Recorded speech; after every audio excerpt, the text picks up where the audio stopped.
increase the impact of that as well. Now, the perspective with which all these documents and the programs, as they seem to come through, have several different perspectives with which they're looking at integration. And clearly what is there, number one is ensuring doctors in the public system. It's also for now in the more current frame of giving choice to people and choice to consumers. It is providing choice to patients whether they want allopathy or the other systems. Or sometimes, people have been using it and they want to continue using it, do it because anyway with our doctors not then we're not being able to give them enough. But it's not with a conviction of value of these systems anywhere at all. The third, which some people seem to come through with, is an architectural correction. They actually recognize the necessity for architectural correction of the health system. When you're saying 3% and 97%, that's a clearly imbalanced architectural structure. And correction of that, and bringing together the best that each system has to offer, as Darshanji pointed out to us, and bringing that together in the public system. But how does this last really happen if the planning process is not discussing technology at all or knowledge systems at all? It is only discussing financing of health.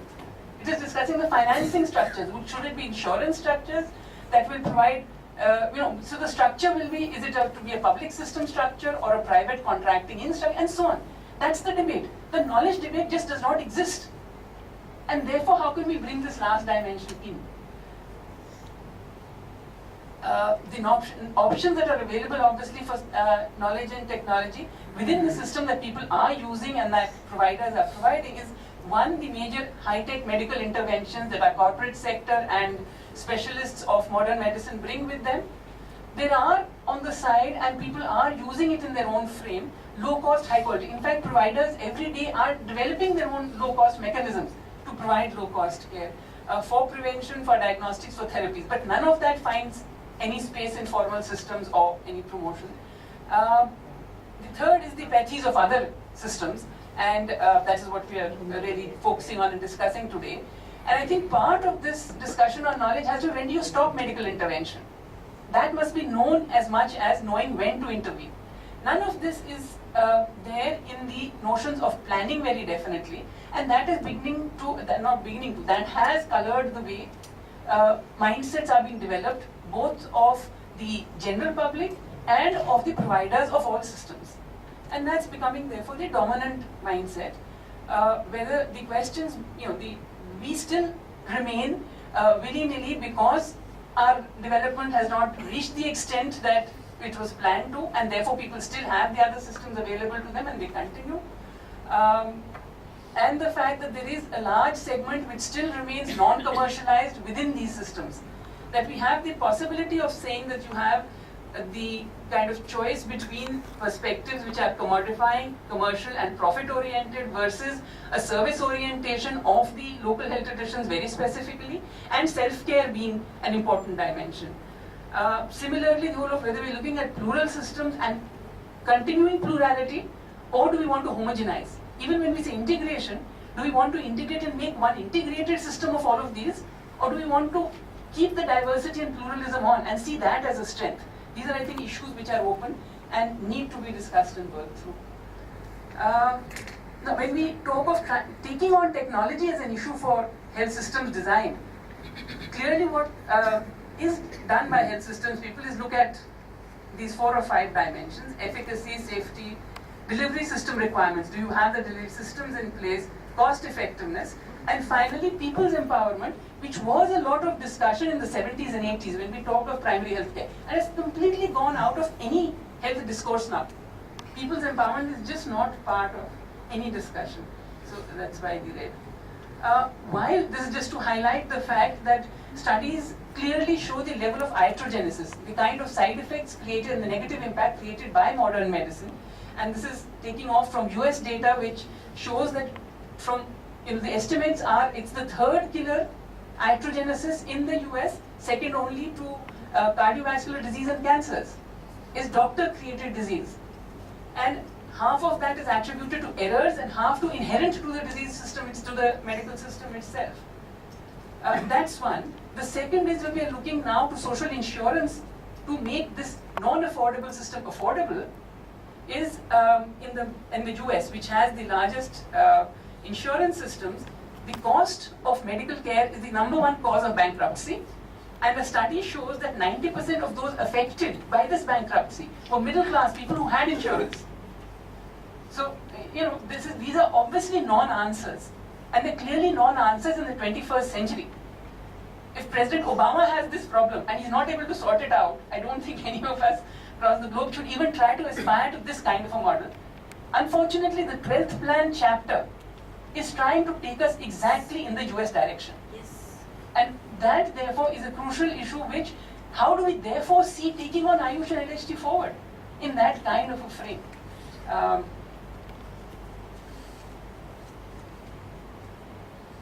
Therefore, when we get back to looking at what are affordable, sustainable options, then moving from self-care and health and home remedies needs to be the beginning point from what people are doing, and that's clearly a beginning point that all of us do, and that we know that everybody does, is from home remedies and self-care to health workers, traditional, modern, allopathic, multipathy, all of those, to general practitioners of modern medicine and of Ayush, and then to specialists again of all these 8 systems.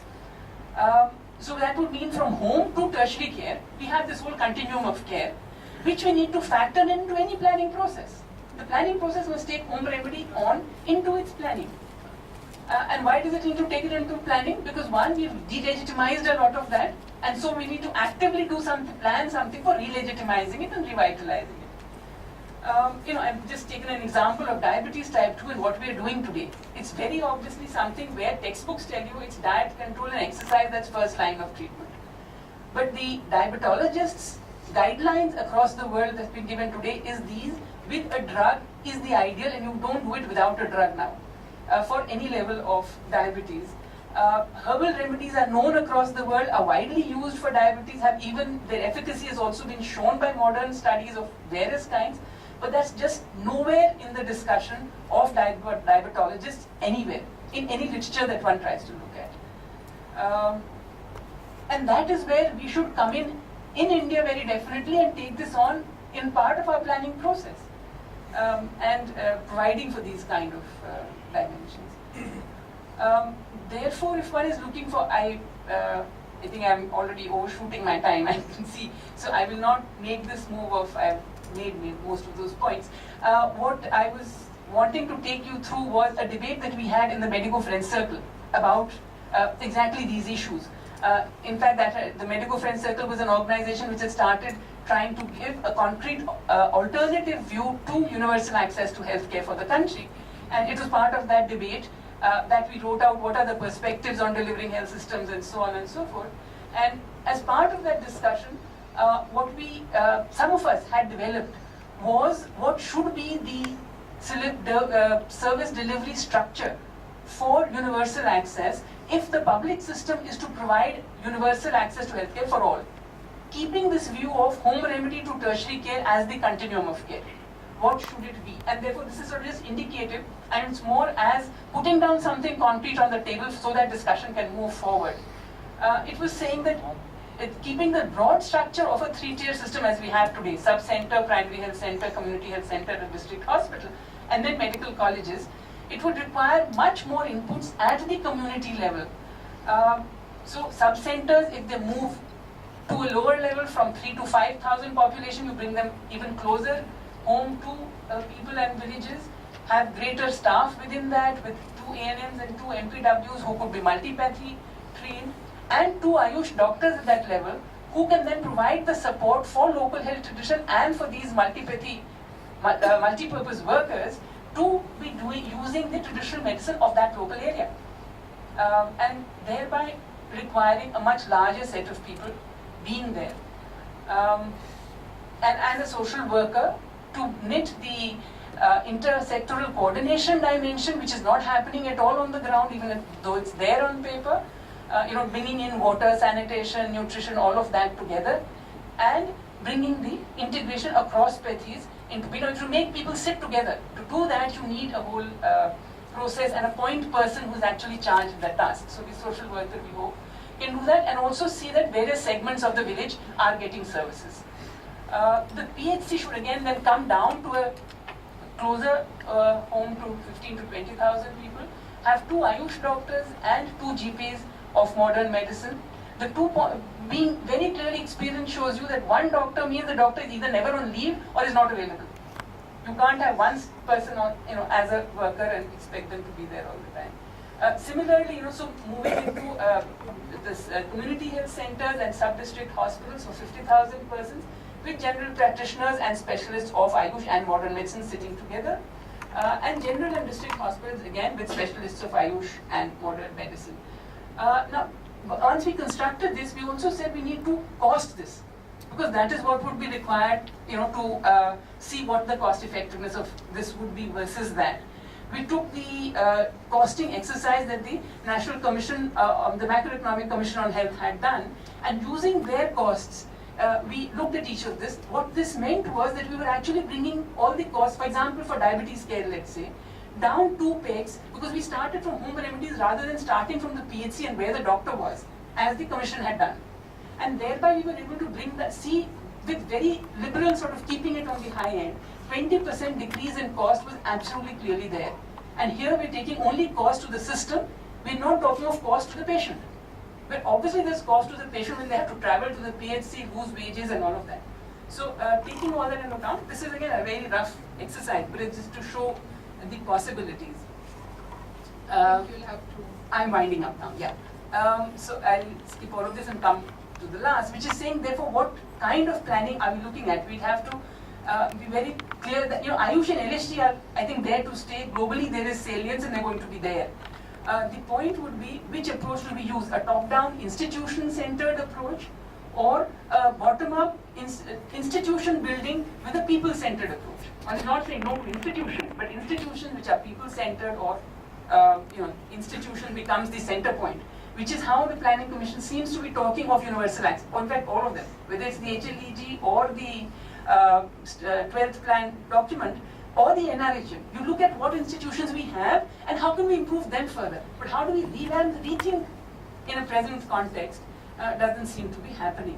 So, and the question for all of us who are sitting around to do promotion of these systems, in the present environment, how do we ensure that they add to commodification and commercialization of health, or do they add to the checking of the medicalization and commercialization and adding value that they have in themselves? This really is the challenge as I see it now, because it's not that nobody is now being able to wish away Ayush and LHT, but how they are optimized in the way they are to be used would be the challenge before all of us. Thank you. Thank you, Dr. Priyaji, for a very impassioned, I would say, and very cogent analysis of where we seem to be going wrong. And I do remember the statement she said that bureaucracy does not know how to take on LHT. I think that is the root of the problem. People don't know whether this is fish or fowl. They don't know whether to give it any credence, in which case how do you, how do you make a structure out of it? On the other hand, it is there, it is being used, it is something which in the rural areas is depended upon by people. There are no doctors in most places, and there are certainly even the nurses and the midwives, midwives within the structure are very, very few and far between, and when people have a problem, they resort to the use of medicinal plants and medicinal uses as known to the community and to grazers and tribal people. I know that I shouldn't be just butting in, because I should right now be welcoming. We have a very, very honorable person who has joined us, and I'll just introduce you. But since she raised this issue, I want to bring out that 30 years ago, the research councils of Ayurveda and Unani went into the forests. They documented exactly what they saw. They had a botanist and an Ayurvedic person, a botanist and a Unani person. And these publications are available. Only thing is that they are beautiful pictures but very little content. It's all written Sanskrit name, SN, BN, LN, that kind of thing. But they have said what was the mode of administration of that plant. And just to give you one example, I pulled out some of these cases and I said what is not in Ayurveda, Unani and Siddha, can I have those plants? And then I looked at the usage and I told two botanists, go to all the internet sites of medicinal plants and try and take out which use is unique. Take South America, take Africa, take Australia, take anywhere. But if it's a plant, is the use unique as far as this tribe is concerned or this group of people? So they pulled out 4, it's in my publication, but one was bichubutil. We all know stinging nettle, we know that in the hills it catches hold of us, it gives us rash, we all know that. Now all over the world it is used for skin ailments by the tribal and folk people. But the tribal and the folk people who are referred in these books, which were done 30 years ago, they did this research, and really primary research, like me tell you, mosquito infested areas, no telephones, no cell phones, all that. You have a usage is that they cook it into a vegetable, the bichubuti, and eat it for skin ailments. And this, nowhere in the world was this the way that was being used. So this is something which is unique, exceptional, and should not be allowed to be lost. And I just wanted to give that example. It is not my research, it is the research of the councils, but I tried to give it a platform. Now there are something like, I would say, thousands of such things. They need to be documented, brought into the mainstream, and also these people need to be given a place to be able to use and display the skills that they have before they die. I want to take this opportunity of very, very warmly welcoming the Honorable Mr. KPS Oli. We are very fortunate to have him, and we feel quite privileged that you have taken the trouble to come for this meeting. He is the former Deputy Prime Minister of Nepal, the senior leader of the Communist Party of Nepal, and we feel honored, sir, that you are here. I hope at the end you will do us the honor of saying a few words, but right now we'll go along with the proceedings so as not to break them. But we'll be delighted to hear from you, sir, what brings you here and your interest in this subject. Thank you. Now I would call upon my old friend Madhulika Banerjee, who is an associate professor of political science and the author of a very, very important book. You can't put it down once you take it. It's the writing of a political scientist, but written so beautifully that it's like a story. What happened to Ayurveda and what were the politics of knowledge? And I look upon Madhulika Banerjee to please give her presentation. Thank you, Shailajaji, for that entirely undeserved introduction. What I do want to say at the very beginning is that most of what I wanted to say has been covered by Darshan Bhai and Ritudi. This is what happens if you have to speak in the presence of your gurus. They know it anyway, and they have said what they have taught you. So now I have to make up as I go along, and you will bear with me. What I have thought, and I thought very hard as to what I can bring to this discussion, is my understanding of this issue as a political scientist. The very same issues that both Darshan Bhai and Ritudi have flagged, had so beautifully illustrated, and which I think many of us are here familiar with, but need reiteration. And I think some of the policy points that Ritudi put forth are so important at this juncture to be understood in this way. What I would like to bring is the understanding of the political scientist, or more, I think appropriately, a more political understanding to this issue. And I say this with some confidence because I see around the table a large number of people who have in some way or the other been engaged with the politics of many aligned issues. And I hope that what I have to say strikes a resonance in their political consciousness, keeping this issue at the heart of this of the discussion. The two points, and I won't speak at great length because I mean to just provoke some kind of thought processes. There will be two issues to which I will refer. One is the distinction between Ayush and LHD. It's a kind of binary that we all work with, and which both of them have referred to. And this distinction between the two is something that I would like to talk about. That's one. And the second thing that I would like to talk about is the whole process by which, one very significant process by which Ayurveda has made its presence felt in contemporary post-colonial India, which is as an industry. And what this process of it becoming an industry has done to the knowledge system and how we need to respond to this. Now, many of us are already aware of what it has done to transform the knowledge system. But so now what our response should be and where we can begin thinking, because I'm also conscious and very happy that this discussion is taking place in the context of a larger dialogue on ecological democracy. I don't see it as incidental that SADC is organizing this, but central to the idea of how we can think about this. So to think of the politics of knowledge around Ayurveda and LHT in the context of ecological democracy, that's the second point I would like to talk about.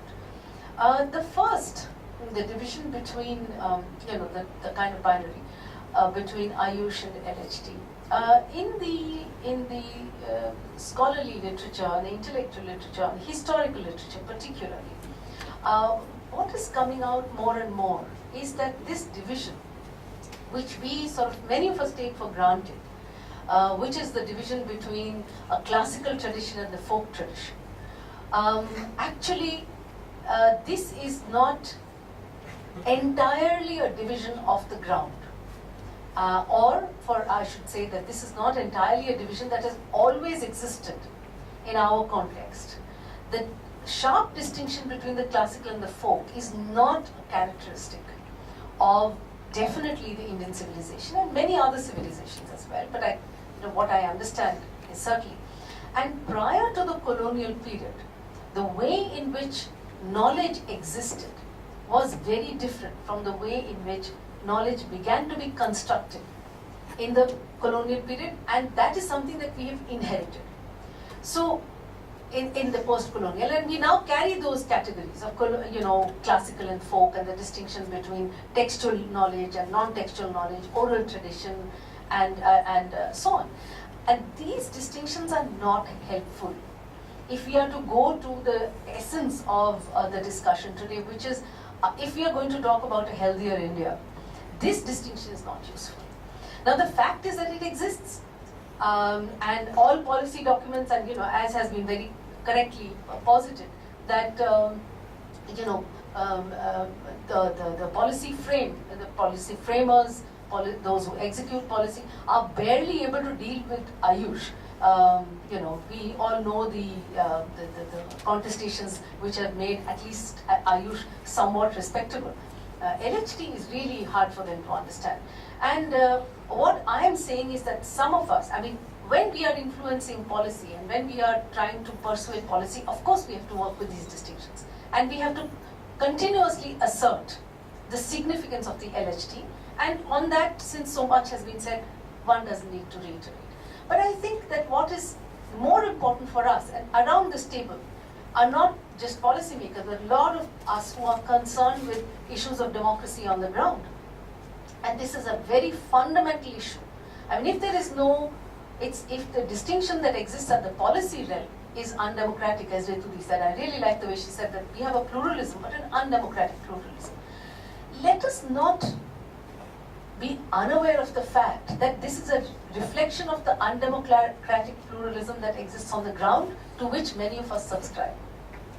There is a great, by now what we've done in the last 150, 200 years is we've built up vested interests around keeping these distinctions alive, and the fact that the Vaidya is superior to that of the local practitioner. So whether you have the Gunis in Rajasthan, or your Hamjo Bujo, whatever you call them, every arena has their own sort of healers and their practitioners who are deeply respected in the community.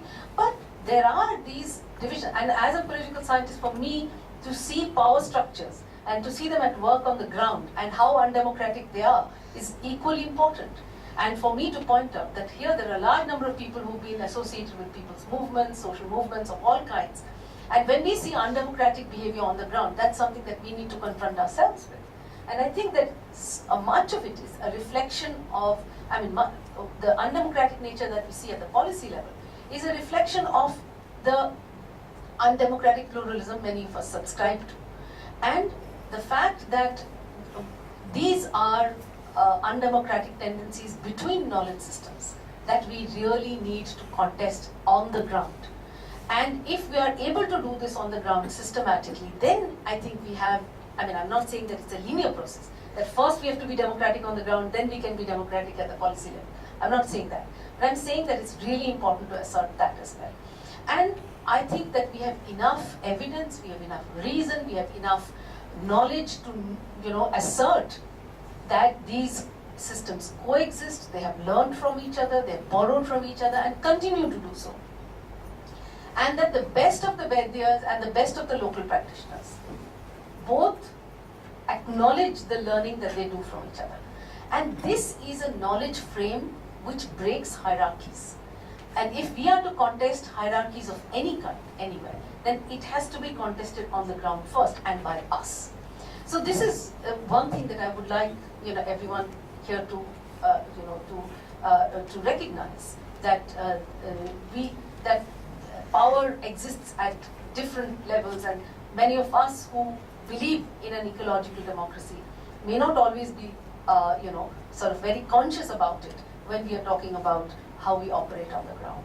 And I've been in very, very interesting debates, even with those who are trying to legitimize local health traditions, in which there have been debates about which of the local health traditions can be legitimate or not. So are only practitioners that work with herbs and can demonstrate, you're talking about how do you provide evidence of medicine.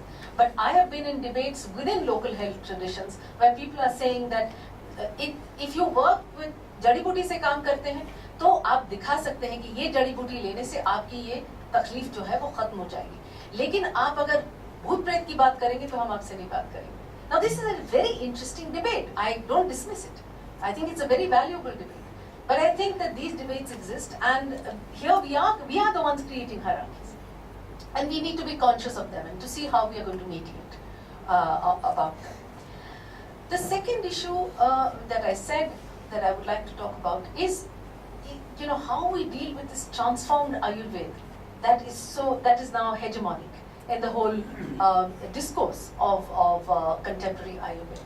And one of the things that I have studied somewhat closely is the pharmaceutical industry, which is now producing these Ayurvedic medicines in India. Now it's more than 100 years that they've been in operation, and now we have all seen that they are producing medicines, yes, in the classical form, but ever since the Drug and Cosmetics Act allowed, they are producing what are known as the proprietary medicines, patent and proprietary medicines, and they are bringing in a large number of transformations, literally, in the way in which Ayurvedic medicines are becoming accessible to people.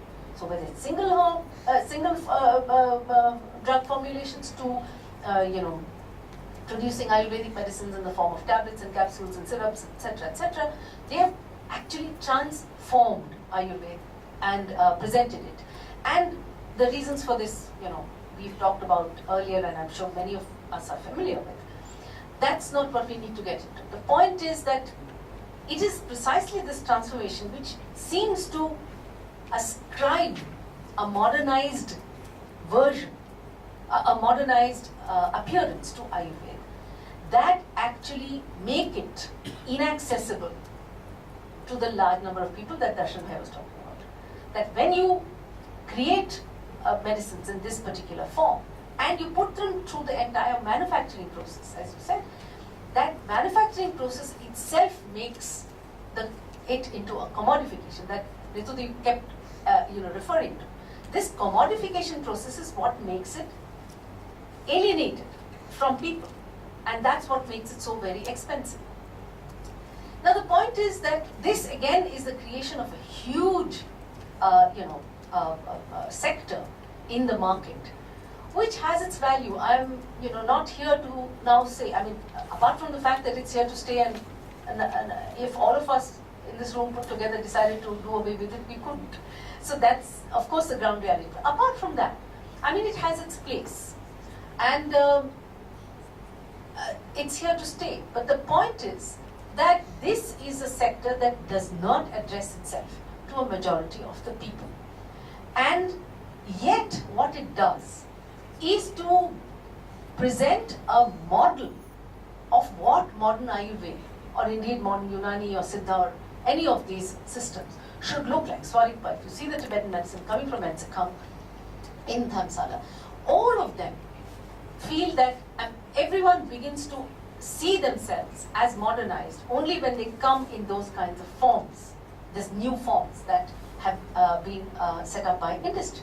Now, this, I think, is something that we need to think about very seriously. When we are talking about providing access to healthcare, in which access to medicines is a very important aspect, then one of the things that we need to challenge is this model of modernization of these systems, where we can believe that it is possible to manufacture at a smaller scale, it is possible to manufacture at a local scale, with keeping the local requirements in mind, without fancy packaging, but with an affordable form of access to a limited market as a modern model in which these systems become accessible. Now, this is actually a completely out of the box idea which many of us who believe that commodification is problematic will find hard to subscribe to. We would find it very difficult to think that, we can actually have a very different model of making of medicines. I won't call it manufacture, because manufacture has very, very typical connotations, which I think we need to contest. But we can have different models of making of these medicines, which make them affordable and thereby accessible. And this is where I think that the fact that we have had so much deeply political thinking about health and access in this country is where it needs to come in. We've had, it's true that public health initiatives, community health initiatives are not largely focused on Ayush and LHDs. That's true. But then there have been many, many community health initiatives which have actually begun to take these knowledge traditions very seriously and incorporated them into their work, and that has transformed their intervention, their health intervention. I think that when we need to talk about and spread the ideas of such community health movements in order to build confidence in such kind of initiatives across the country. The other thing is, all of us, I think a large number of us here are connected to more than one kind of social movement or the other on the ground. And we know that one of the most astonishing and sad shortcomings of our social movements is our insularity. We don't know what the others are doing. And I think that that's a very important step that we need to take, which is to connect work that is being done in different parts of the country, so that we get to learn from each other, we get to talk to each other, we get to engage with each other. As a political scientist, for me, this seems to be the way forward. There's so much work happening on the ground, of which so many others do not know.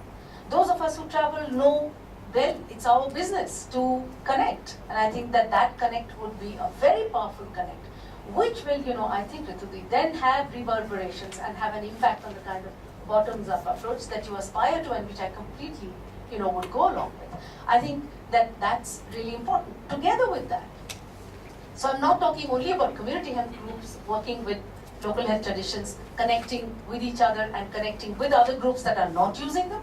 But I'm also talking about, we're talking about an ecological democracy. It's a very, very, very important aspiration We are talking about a democracy that is rooted in a certain context, but is not parochial. So we are talking about a democracy which enables exchange of ideas between different kinds of social movements. So we are not only talking about community health groups. We are talking about groups that Vijay himself referred to, knowledge systems about water. There are knowledge systems like medical knowledge systems that have value but have decreased in importance and have become marginalized over the last 150 years or so. We have so many knowledge systems that people have which need to be foregrounded, which need to be brought back to usage and to be made contemporaneous, which is what a large number of groups are doing. But then again, there's that amazing insularity, that there are groups that work with water, that work with agriculture, those that work with medicinal plants. They need to connect. And we need to learn from each other and borrow from each other. And after all, the people we are dealing with are the same. The communities that we are dealing with are the same. And yet, we don't see this as a political project. That we need to communicate across different kinds of engagements of social movements, which can then bring some kind of a comprehensive picture. So I'm talking about a much greater communication, a more self-consciously political communication about these issues, which I think can give us a different way of thinking about these things. And I should stop being a political scientist if I don't believe in the power of democracy from below. I do believe that this kind of a democratic impulse and this kind of an impulse of exchange and learning at the ground level can have very powerful impact on structures on which, structures above it. And I think that once we begin to take this business seriously of communication and learning from each other, we are bound to be able to influence better institutional structures that are responsible for making policies for people on the ground. Let's see if we can make this a kind of political agenda. Times are changing very fast, lots of things are changing currently, and I think we need to link these kinds of issues, which seem sort of marginal and remote, from the larger kinds of political changes that are taking place. I think we need to link them and to see how they can work for each other. Thank you. Thank you, Madhurikaji. I won't try and attempt even to summarize what you have said so eloquently. I would request the Honorable Mr. Kohli to use this opportunity to let us know your thinking on this subject or anything else you would like to. We are honored to have you. Thank you, Madam.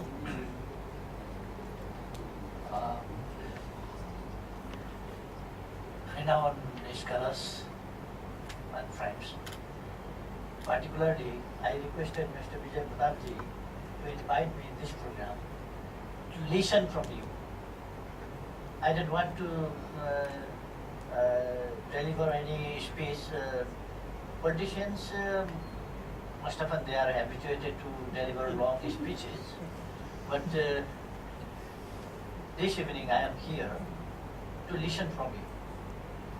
My subject is not related particularly in this area of health services and healthcare, or different aspects of medicines and allopathic, Ayurvedic and others. But I am anxious about how we can develop our tradition and traditional herbs and medicines and traditional knowledge of medicines, and how we can enrich and transfer those knowledges of our ancestors and our land. In my opinion, nature has its own theoretic and other circle, and everything is in nature. But we are running after giving this away. We are running after allopathic and other chemical medicines and chemicalized medicine and others. So how we can develop our traditional medicines and herbs and Ayurveda and other traditional medicines and medical traditions. So this evening I was here and I am here. हम लोग आपके नेपाल आना चाहते हैं इस चीज पे Of course. Nepal के विशेषज्ञों को आप इकट्ठा करें तो इंडो नेपाल अवश्य जाएगा। अवश्य I was thinking about that. मैं सोच रहा हूँ कि मैं एक प्रोग्राम वहाँ करूँ और आप लोग भी वहाँ आएँ और आप अपने नॉलेज जो आपके लॉन्ग एक्सपीरियंस से आप प्राप्त किए हैं उस नॉलेज को हमको भी बांटें। आप जानते शेयरिंग हैं और म्यूचुअल क्या? Learning. Nepal is a place of herbals. Nepal is a place of traditional medicines, and geographically, naturally, Nepal is a place of herbals. Everybody knows that, and native place of Ayurveda also. We have very long tradition, but now we are बहुत पीछे रह गए हैं। इसको कैसे आगे बढ़ाया जाए? We can launch our joint efforts. India and Nepal हम जॉइंट एफर्ट कर सकते हैं इस एरिया में और आगे बढ़ा सकते हैं। Of course at least I can organise one programme. I am a politician but मेरा एरिया सिर्फ पॉलिटिक्स ही नहीं है। पॉलिटिक्स इसलिए चाहिए कि पीपल को चाहिए, नेशन को चाहिए, पीपल के खुशी के लिए पॉलिटिक्स चाहिए।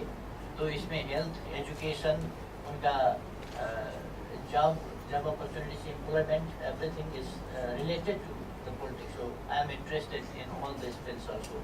So I requested Mr. Public. So I want to listen. Thank you so much. Thank you very much. We're very honored to have you here. Now we will move on to the next speaker, which is Mr. MP Unnikrishnan. आपको पड़ोस में change place. So just to start slightly about my background, I was trained as an Ayurvedic physician. Then I moved on to anthropology and sociology a little bit, then international development studies and so on. So I have a very, very mixed and a very generic view of or understanding of things, but I will share some concerns broadly at global level, then also specifically from my own background, educated in Ayurveda within the Indian system. So now I work with United Nations University. We have initiated a small program on health, biodiversity and traditional knowledge. So I want to start by introducing that. So Ruthiji also already mentioned about the issue of universal access to healthcare and how do we have passionate institutions working at community level for improving healthcare. And I think Darshanji also mentioned about an approach to green health. And in this direction, we have started a small initiative now at UNU and with partnership of Institute of Ayurveda and Integrative Medicine and several other partners. Basically what we are looking at, we around 3-4 years back we started with this kind of an interaction between South Asian countries and looking at community knowledge and how we could fruitfully exchange this community knowledge at community level. And then slowly it became also an international partnership. So we conducted an international local health practitioners exchange program in Bangalore in 2009. And it was very interesting when healers and knowledgeable people from communities came together in Bangalore from almost 18 countries.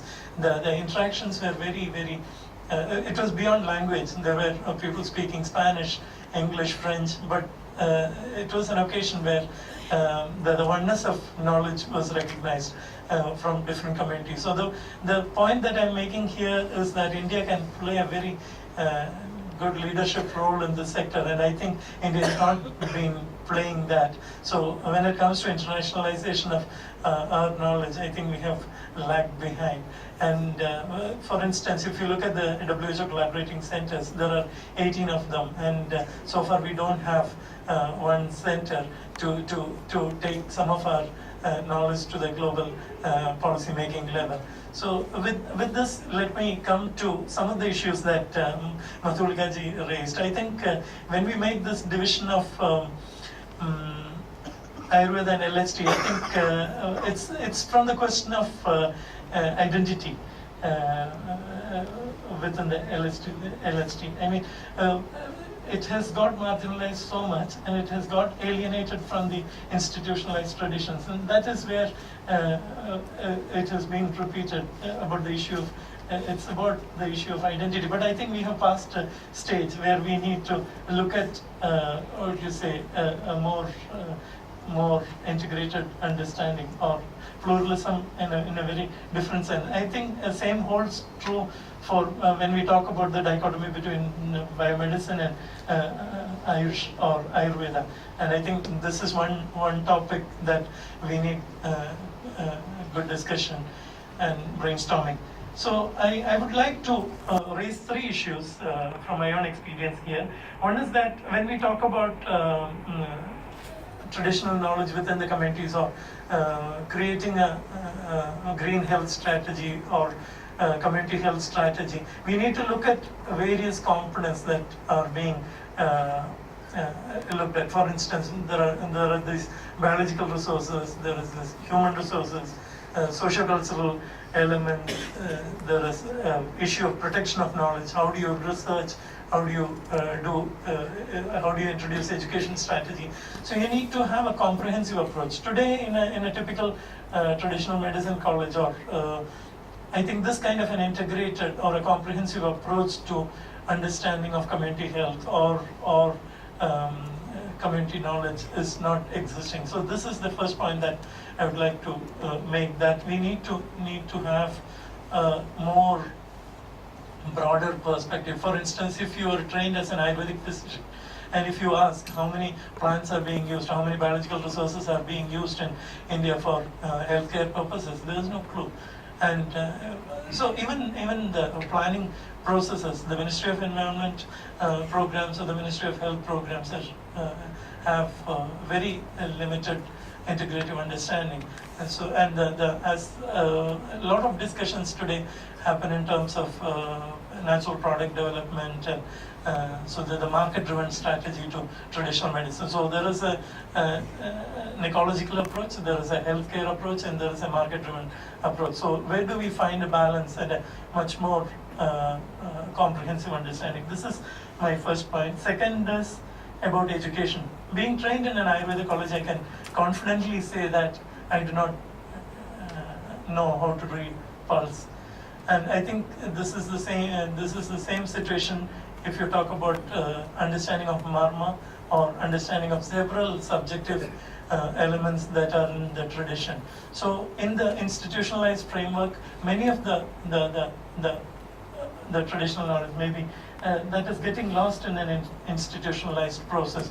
So I think we need to have a system where several of these subjective elements come into the education system. So policy needs to look at this critically. And Darshanji already explained about the issue of research. Today, WHO strategy, if you look at it, talks about quality, safety, efficacy, rational use, and creating national regulations. But when it comes to research, we are not